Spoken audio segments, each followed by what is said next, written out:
अगर आपको वीडियो पसंद आए तो लाइक ज़रूर कीजिएगा और अगर आप नए हैं तो चैनल सब्सक्राइब कीजिए।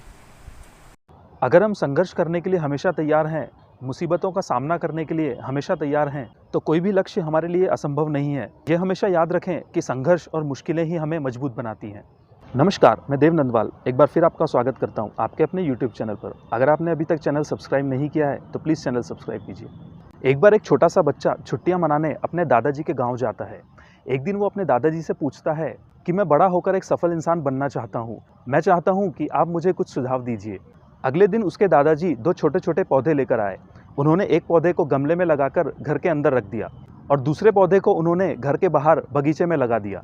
फिर उन्होंने अपने पोते से पूछा कि बताओ इनमें से कौन सा पौधा जल्दी बड़ा होगा। बच्चे ने थोड़ी देर सोचा और कहा जो पौधा घर के अंदर है वो जल्दी बढ़ेगा, क्योंकि वो घर के अंदर किसी भी खतरे से सुरक्षित रहेगा। और जो पौधा बाहर है उसे हर तरह के खतरों का सामना करना पड़ेगा, जैसे आंधी तूफान, तेज बारिश, तेज धूप। तब उसके दादाजी ने मुस्कुराते हुए कहा कि देखते हैं भविष्य में क्या होता है। कुछ दिनों बाद वो बच्चा वापस अपने घर चला गया।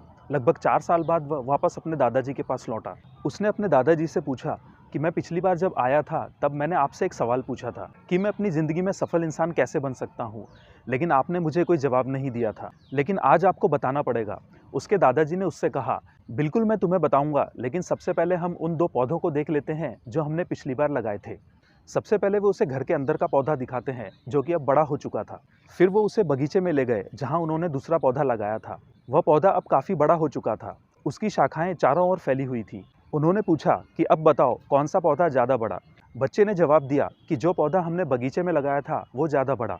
लेकिन दादाजी ये कैसे संभव है, क्योंकि बाहर इतना खतरा था, फिर भी वो बढ़ने में सफल कैसे रहा। दादाजी ने कहा कि यह सही है कि उसे काफ़ी परेशानियों का सामना करना पड़ा, लेकिन यह उसके लिए फ़ायदेमंद साबित हुआ। उसने भारी बारिश, आंधी तूफान, तेज़ धूप का सामना किया, फिर भी वो मजबूत ही हुआ। कि जो पौधा अंदर था उसने कभी मुसीबतों का सामना नहीं किया, इसलिए वो कमज़ोर रहा और ज़्यादा नहीं बढ़ सका। तुम्हें भी इस बात का ध्यान रखना है कि जब तक तुम संघर्षों का सामना नहीं करोगे, जब तक तुम मुसीबतों से नहीं गिरोगे, तब तक तुम सफल नहीं हो सकोगे। हमें कभी मुसीबतों को रुकावट नहीं समझना चाहिए, बल्कि उन्हें एक मौके के रूप में लेना चाहिए। और यही बातें हमें सफलता की ओर ले जाती है। उम्मीद है यह कहानी आपको ज़रूर पसंद आई होगी। तो जुड़े रहिए हमसे। मिलते हैं अपने अगले वीडियो में एक नई सोच के साथ। तब तक के लिए जय श्री राम।